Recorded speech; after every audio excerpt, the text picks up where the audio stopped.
nosotros en la fundación. Es una persona que no lo esperé que viniera en el curso, pero sí me siento muy contenta con ella. Nos Fundación Award estabeleci oficialmente ano passado. Na Mei nós celebramos primeiro aniversário como fundação oficial aqui na Aruba.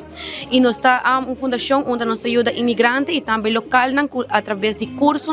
maneira curso de facial completo desde básico até profissional, onde nós por ali acaba para começar a trabalhar na área de estética facial, seja riba ng mês ou riba com persona, na spa para persona. Também nós damos curso de massagem e também nós vamos começar com os cursos novo na setembro de waxing corporal e também waxing facial. No, a parte disso também nós damos curso de marketing, curso de imposto, onde nós estamos certificando estudantes completamente e onde nós guia também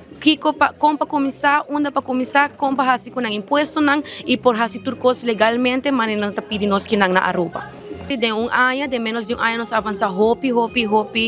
lihe e nós agradecemos a nossos estudantes e na fundação e organização que quer de nós, maneira sede que também quer de nós visão e missão, onde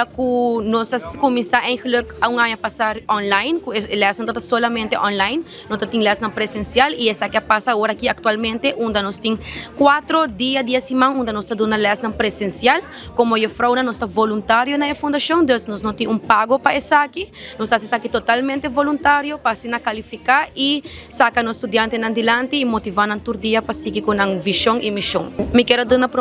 agradecimento grande na 24 horas e também na sede com Orange Funds para ajudar nós com nossa visão e nossa missão, também na Fundação Dominicana que está dando a nossa oportunidade de pôr uma les na localidade.